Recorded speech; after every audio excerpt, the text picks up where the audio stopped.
Hola oyentes de Radio Sefrad y bienvenidos nuevamente a Milim, la historia de las diásporas con Alicia Benmergui. ¿Qué tal, Alicia? Muy bien, acá trabajando con la historia, que es por lo menos para mí, una de las cosas más entretenidas que existe. Y bueno, vamos a hablar, pero enseguida, antes de empezar a hablar de la entrega de hoy, permíteme que recuerde a los oyentes que esta historia y muchas más las pueden encontrar en la página milimcultural.com.ar y que si quieren pueden suscribirse a un boletín electrónico que les llegará gratuitamente a su correo cada 2 semanas escribiendo a cultural@arnet.com.ar. Dicho lo cual, pues estamos en la historia de las diásporas y hemos empezado hace ya unas cuantas semanas pues a hablar de los judíos de Oriente, que son de donde vienen los judíos en definitiva. Por eso la historia de los judíos de Oriente incluso nos retrotrae a tiempos muy pretéritos y estamos ahí rozando el año 1, porque el año 0 no existió, el de la era católica, de la era cristiana, pero estamos alrededor de esas fechas porque no solamente es el nacimiento de una nueva religión, sino que también es una época de grandes conflictos internos dentro del propio pueblo judío, ¿no es cierto? Sí, pero además en el escrito que vos vas a mostrar sobre este periodo histórico, lo que hay que entender es que los judíos están sumidos en una conflictiva social, eh, diríamos hasta religiosa, muy profunda, pero los judíos no son los únicos. Eso, mientras pensaba, yo siempre cuando leo historia pienso, ¿no? Pienso que a mí me fascina, tengo que confesarlo, todo lo que han dejado los romanos. Los romanos para mí han sido una sociedad, una manera de pensar y de existir que se pensó a sí mismos, se pensaron a sí mismos como para 1000 años, ellos sí. Y entonces vos vivís ahí en España y lo ves permanentemente, qué fue lo que dejaron. Incluso se dice que cuando llegaron los moros o los musulmanes, de lo que aprendieron y copiaron fue de lo que dejaron los romanos ahí en España, que fue una de sus principales provincias.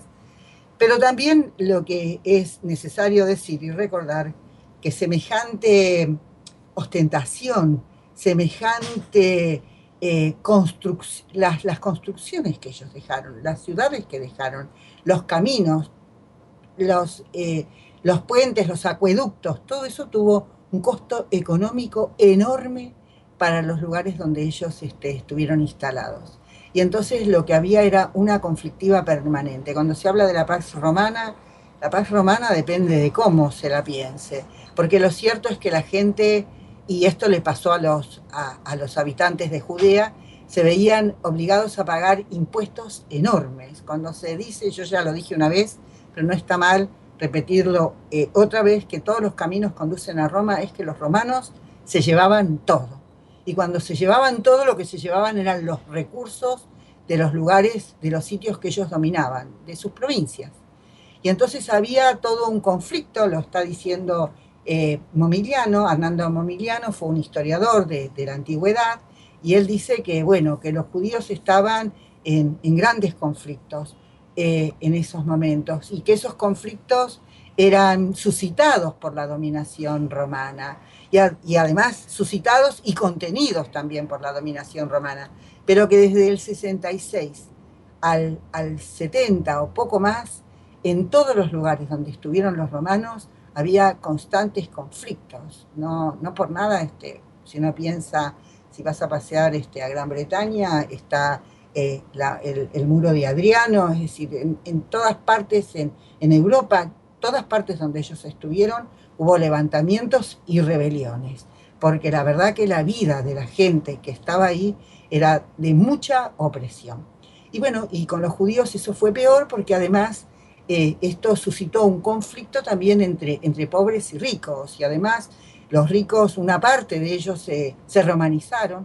El tema de que se construyera un teatro romano en Jerusalén era de una herejía insoportable, sobre todo para los que lo pagaban, que eran la mayoría y que la mayoría sufrían por eso. Yo leí un texto de historia que dice que en lo que era Judea, después le cambiaron el nombre, pero eso no lo vamos a contar ahora, el nombre se lo cambia a Adriano, en lo que era Judea había ciudades ya en la época de Herodes. Hoy vamos a pasear entre el siglo I antes de nuestra era y el siglo I de nuestra era, porque son fundamentales. Lo que va creando Herodes con estas construcciones monumentales que él hacía, Keisaria o Cesarea es una ciudad absolutamente romana, los judíos casi ni vivían ahí, habían varias. Todo esto tenía un costo enorme para la población judía y la población judía lo rechazaba absolutamente. Basta ver para los que estuvieron ahí, lo que son todos los monumentos y las construcciones que dejó Herodes son de una monumentalidad tal que bueno, en general son deslumbrantes. Bueno, son deslumbrantes porque uno piensa en esa magnificencia. Bueno, esto significó que hubo alguien que lo pagó y alguien que hizo un esfuerzo enorme para que eso estuviera. Y bueno, estos eran estos pueblos. Y esto era Judea en esa época. Y bueno, hay una conflictividad entonces de diversos tipos y acá hay distintas divisiones. Una tenemos la que nos contó Flavio Josefo, que es el que cuenta la historia. Si no lo tuviéramos a él, no sabríamos muchísimas cosas o no sabríamos lo principal de cómo fue la rebelión de los judíos. La vez pasada, yo creo que lo publicamos en Milim, es el tema de cómo luchaban y cómo construyeron cuevas, desde la Galilea hasta el sur, cómo se comunicaban, porque eso nos remite a un presente muy cercano, cómo estos combatientes que hicieron lo posible por rebelarse y rechazar el poderío de los romanos, nada más y nada menos quiénes. Y bueno, hubo diferentes divisiones. De algunas divisiones que se nos habla es la presencia de los celotes, que fueron los que se refugiaron posteriormente en Masada. Hay historiadores muy serios que dicen que la historia que contó Flavio Josefo sobre Masada no fue verdad, que él copió una historia al estilo de los griegos y bueno, que cuando entraron los arqueólogos a Masada quisieron ver en eso como un reflejo del relato contado por Flavio Josefo.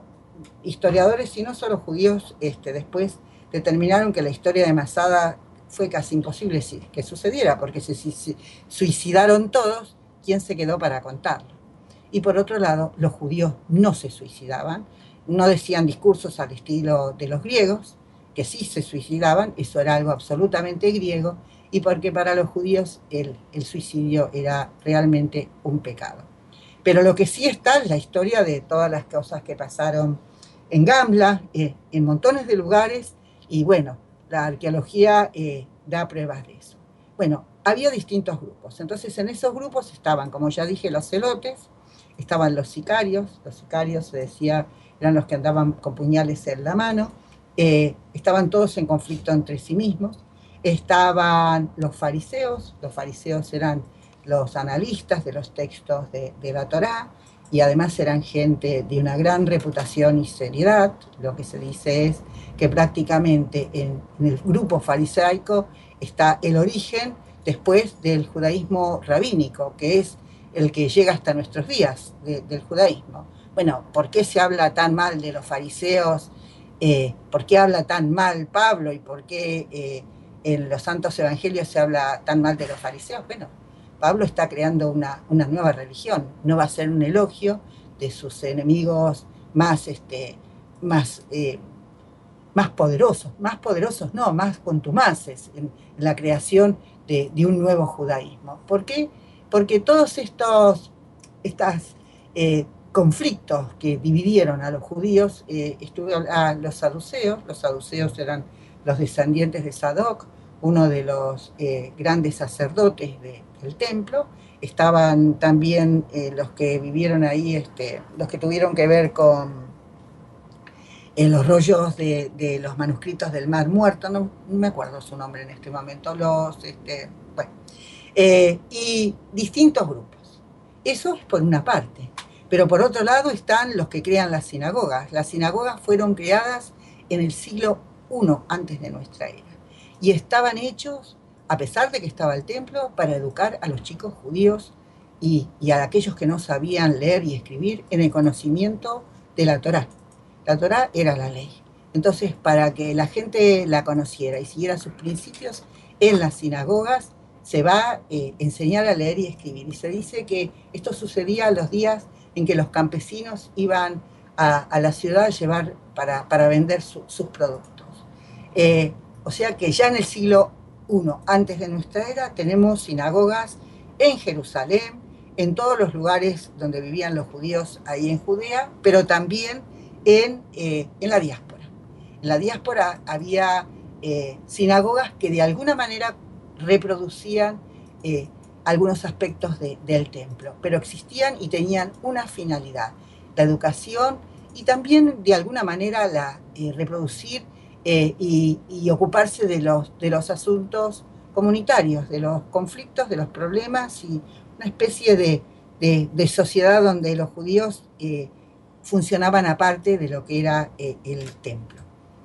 Y también tenemos la aparición de una figura notabilísima, de dos figuras notables, una es Hillel y otro es Shammai, también que son, Shammai había nacido en Babilonia, es un judío que se educó allí, entonces que viene a Jerusalén e instala una academia de estudios rabínicos o de estudios de la Torá, con el análisis de la Torá de una forma lógica y razonada. Están mirando de que han transcurrido los siglos y la Torá, que es la ley, debe adecuarse a otras épocas y a otros cambios. Entonces estamos hablando, Jorge, de un periodo que va a ser una especie de intermedio entre lo que va a surgir después, que es el surgimiento del Talmud, como la interpretación, una es el Talmud Yerushalmi y el otro es el Babli, el que se va a escribir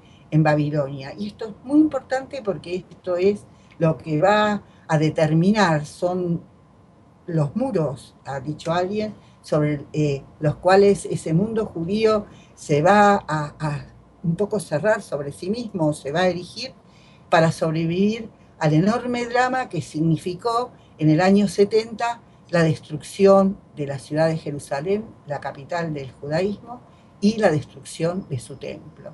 Entonces tenemos varias cuestiones que están puestas en juego y además tenemos un mundo diaspórico grande e importante. Tan grande e importante es que prácticamente el judaísmo, que va a quedar sobre todo residiendo más que nada en la Galilea, porque Judea termina siendo despoblada de judíos, va a contar con el auxilio y la presencia de las academias rabínicas que van a estar en lo que se llamaba Babilonia, pero tiene que ver después con... Babilonia es lo que es hoy en día Irak, lo que es hoy en día esta región Babilonia y también, ¿por qué no?, una parte de Irán.